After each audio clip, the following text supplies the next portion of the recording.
ओम नमः चंडिकाय। आप सभी के अंतर में बैठे परमात्मा को मनमोहन चित्रांश का नमस्कार।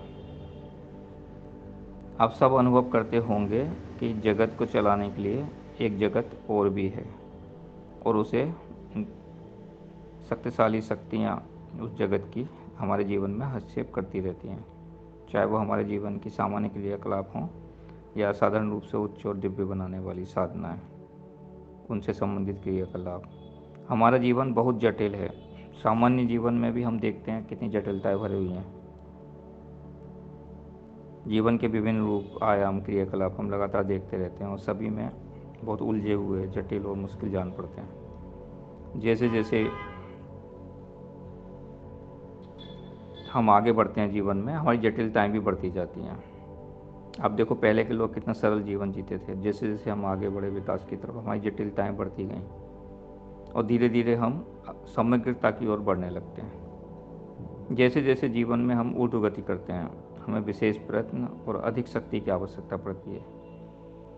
आप इसको स्पष्ट रूप से आज के आधुनिक युग में महसूस कर सकते हैं, जब कुछ आगे जाकर एक बहुत अधिक शक्तिशाली और विशाल समन्वय में जाकर हम जुड़ जाते हैं। प्रकृति अपने को, पहले हमने बताया था ना कि वो बाग जो आनंदमय कोष में जाके हम मुक्त होते हैं, धीरे धीरे हम विकास कर रहे हैं। और प्रकृति अपने को अलग अलग रूप में इसी तरह व्यक्त करती है। हमारे जो प्राचीन ऋषि मुनि थे, उन्हें अलग अलग रूपों में, अलग अलग विधाओं में, अलग अलग तरीके से बाहर के और अंदर के विकास के लिए निम्न से लेकर उच्च स्तर तक के सब आयामों को छुआ है, उनमें धारणा की है, उसके सत्य को अब उन्होंने अनुभव किया है। अकेले गोरखनाथ जी के बारे में आप जानने की कोशिश करो, उन्हें इतनी सारी साधनाओं के तरीके बताए हैं कि उनको जानना ही बहुत मुश्किल है। एक एक साधना बहुत कठिन और क्लिष्ट है, पर तरीके भी इतने सारे हैं। लोगों ने उसको, साधकों ने उसको गोरख धंधा करके बोला। जो कुछ चीज़ समझ में नहीं आती है तो कहते हैं ये गोरख धंधा है, तुम ही जानो। यानी कि गोरखनाथ जी जान सकते थे। तो एक शिव का अवतार थे। आप उनके उनके साधना के बहुत सारे जो रहस्य हैं, हम उनके द्वारा जान सकते हैं। ठीक है ना। तो हमारे ऋषि जो थे ना, उनकी जो बताई हुई साधना है, वो उनकी जो विधियां हैं वो बहुत ही विलक्षण हैं, अपने आप में सिद्ध और पूर्ण हैं। और सभी विधियां अंत में एक ही परम सत्य से जोड़ती हैं, है ना। और ये एक पक्का नियम है कि समय के चक्र हमेशा चलता रहता है और जो चीज़ चरम उत्कर्ष को प्राप्त होती है वो दोबारा फिर वापस नीचे आती है, फिर जीरो पे आके दोबारा शुरू होती है। तो एक चक्र हमेशा चलता है। तो पुरानी जो सभी विधाएं हैं हमारी, वो कहीं ना कहीं कम या ज़्यादा रूप से देखें तो अपनी शक्ति खो चुकी हैं। वो एक तरह से मृतप्राय हो रही हैं, है ना। लोग जड़ हो गए हैं।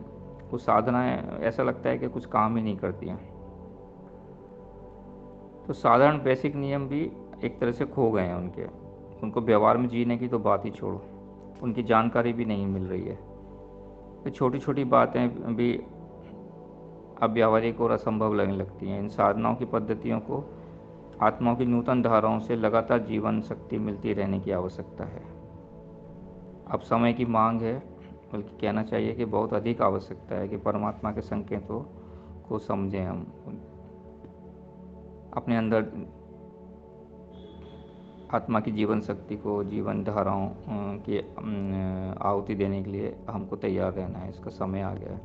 इससे जो मृत प्राय पड़ी हुई जो साधनाओं की पद्धतियां हैं, उनमें फिर एक बार जीवन संचार होगा। नए नए परिवर्तन का समय आ गया है। भौतिकता के साथ साथ हमें विशेष रूप से अंतर जगत के प्रचंड शक्तियों के विस्फोट के साथ उदित होने का समय आ गया है। हर सनातनियों के अंतर में जागने का समय है। तभी भारत को एक नव जीवन की प्राप्ति होगी।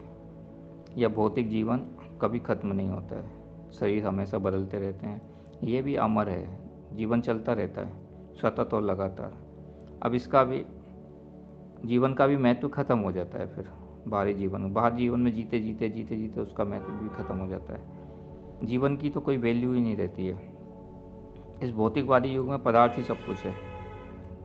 हम एक नए युग में प्रवेश कर रहे हैं। फिर से बहुत सारी आत्माओं में एक नव जीवन के संचार होने का समय है। नव युग की भावी चेतना की प्रसव वेदना से यह समय व्याकुल हो रहा है। इस व्याकुलता को कुछ जागरूक आत्माएं अपने अंदर अनुभव कर सकती हैं। हम एक बहुत बड़ी परीक्षा के दौर से गुजर रहे हैं। हमारे सनातन की जितनी विधाएं हैं, जितनी शिक्षाएं हैं, साधना की जो तरीके हैं, उनके लिए किए जाने वाले जो कर्म हैं, जो विचार हैं, उनके अंदर चेतना जागरण की स्थिरता पैदा करने के लिए उपयोगिता के किसी गुप्त गुण की प्रबल शक्ति मौजूद है। यह एक सर्वोच्च परीक्षा से गुजर रहे हैं। हमारी जो साधना है वो हमको सर्वोच्च स्तर पर ले जाती हैं, स्थिर करती हैं, चेतना का जागरण करती हैं। उसमें कुछ गुण हैं ऐसे छुपे हुए जो मौजूद हैं, है ना। और उन गुणों को अब उनकी एक परीक्षा करना हमारे लिए, उसकी परीक्षा करके उनको प्रयोग में लाके उनको साबित करना है दोबारा से, तथा तो परमेश्वर के द्वारा किसी दिव्य शक्ति का पुनः जन्म लेने का अवसर जो प्रदान किया जा रहा है वर्तमान समय में। इस आप देखो, जो संचार माध्यम है ना, ये मीडिया है, सोशल मीडिया है, पूरा विश्व में आप देखो ये क्या कर रहे हैं। ये भी एक ना विराट रूप धारण कर चुके हैं। और ये क्या कर रहे हैं, जो ये विशाल का एक मशीन की तरह है, जिसमें सब कुछ डाल दिया जाता है, उसके टुकड़े टुकड़े कर दिए जाते हैं, और हर टुकड़े को बांट कर देखा जा रहा है, हर चीज़ को अलग अलग करके उन टुकड़ों पर फिर अपने अपने हिसाब से प्रयोग किए जा रहे हैं। पूरी दुनिया में एक वर्ग है ऐसा जो उन टुकड़ों को नष्ट करने में लगा हुआ है। मतलब पहले टुकड़े तो कर दिए हैं, फिर उन टुकड़ों को भी रहने नहीं दे रहे हैं, जान ना पाए कोई। और कुछ एक वर्ग ऐसा है जो उन टुकड़ों को पुनः एकत्रित करने में लगा हुआ है, जिससे कि उनका उपयोग किया जा सके। चीज़ों को ढूंढ ढूंढ के निकाला जा रहा है, सकारात्मक, उन्हें जोड़कर काम में लाया जा सके, या तो उनको पुनर्जीवित किया जा सके, या तो अगर वो जीवित रहना चाहते हैं तो उनको रूपांतरित किया जाए। भारतीय सनातनीय साधनाएं वास्तव में प्रकृति की कुछ महान शक्तियों की विशेष क्रियाएं या रचनाएं हैं।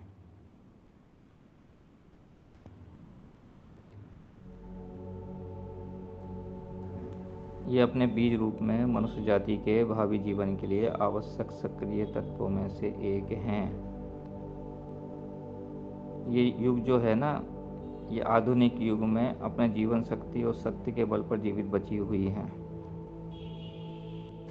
वरना ये कब की नष्ट हो चुकी होती हमारी विधाएं। इनके अंदर एक जीवन शक्ति है, अब इनका पुनः अवतार हो रहा है, ये पुनः प्रकट हो रही हैं। अब तक ये गुप्त संस्थाओं में सिद्धों और सन्यासियों की गुफाओं में थीं, अब ये वहाँ से बाहर निकल रही हैं जहाँ इन्हें आश्रय लिया हुआ था।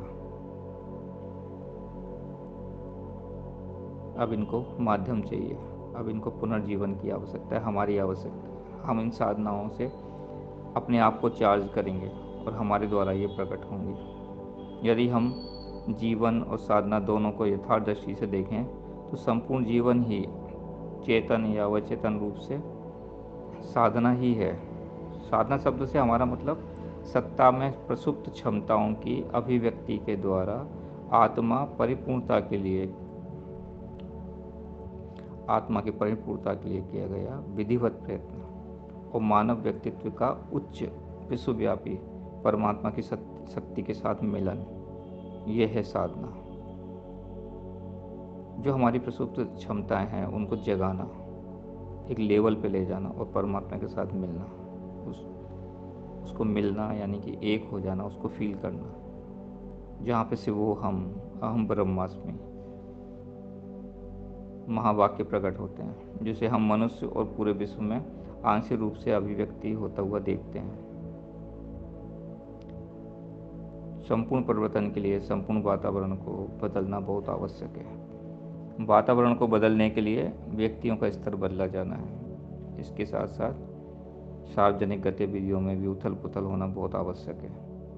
और यही तीनों ही ऐसे काम हैं जिनके लिए विशिष्ट कार्य पद्धति अपनाई नहीं होगी, और उसके लिए विशेष क्षमता चाहिए, विशेष क्षमता वाले लोग चाहिए, तैयार होना पड़ेगा, ऐसे बहादुर लोग चाहिए भगवान बुद्ध के समय भी जनसाधारण की जो मनोप्रकृति थी वो धर्म के नाम पर कुकर्मों में निरत और प्रसन्न रहते थे। उस वातावरण को बुद्ध भगवान ने बदल दिया कुछ ही समय में। न केवल भारत वरन समूचे एशिया का कायाकल्प हो गया। इतने बड़े परिवर्तन के कोई सहज भी आशा नहीं कर सकता, कोई सोच भी नहीं सकता। रावण का आतंक पूरी तरह छाया हुआ था। सीता को वापस लाने के युद्ध में एक भी राजा सहयोगी नहीं बना। सबको अपनी अपनी जान प्यारी थी। सब रावण से डरते थे। उस जमाने में राम राज्य की स्थापना का माहौल बना। न केवल सोने की लंका वाला 10-20 भुजा वाला रावण मरा, उसके 1 लाख पूत और 1.25 लाख नाती वाला कुटुंब भी सफाया हो गया। इन दिनों कोई आशा नहीं करता था। कौन सोच सकता था उस समय कि 14 वर्ष के वनवास काल में इतनी बड़ी उथल पुथल संभव हो जाएगी। 14 वर्ष में सब कुछ बदल गया। और गोवर्धन पहाड़ का वजन उठाने वाले इतने वजन के नीचे लोग दब के मर जाएं, पिचक जाएं। पर हिम्मत का कमाल देखा जाए तो गोवर्धन पर्वत उठाना था तो उठा करके ही दम लिया। अब लंका युद्ध तो छिड़ गया, पर सैनिक कहाँ से आएंगे? दैत्य कुंभकर्ण जैसों के मुंह में चारा बनने की हिम्मत किस समझदार में उत्पन्न होगी? रीछ बानर रातों रात दौड़ते चले आए और निहत्थे स्थिति में अस्त्र शस्त्र वाले असुरों से भिड़ गए। आत्मबल के कारण भगवान राम ने उनको आत्मबल दिया, साधना का बल। रीछों में इंजीनियरों की शानदार भूमिका निभा कर रख दी। इसे कहते हैं देवी चमत्कार। अगर आज साधन नहीं भी हैं तो कोई बात नहीं है। साधना से अपनी इच्छा शक्ति, आत्मशक्ति, चेतना के प्रचंड प्रभाव की क्रिया शक्ति तो बढ़ाई जा सकती है। राम इधर से नंगे पैर वनवास गए, उधर से पुष्पक विमान में बैठकर आए।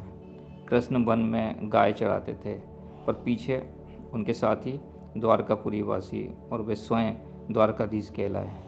और पराक्रम तो सभी को बचपन से करना पड़ा। यह इतिहास की कुछ एक प्रतिभाओं की चर्चा है जिनसे वातावरण बदला। सुयोग्य सहकर्मियों की मंडली जुटाई और पराक्रम तथा साधनों की आवश्यकता पड़ी तो दौड़ती चली जाएगी। उसके लिए हिम्मत वाले लोग, ऐसे लोग चाहिए। कायर लोग नहीं आते कभी भी। जमाने की सबको बहादुर बनना पड़ेगा। जमाने की प्रतिकूलता एक जाति पुरुष एक और,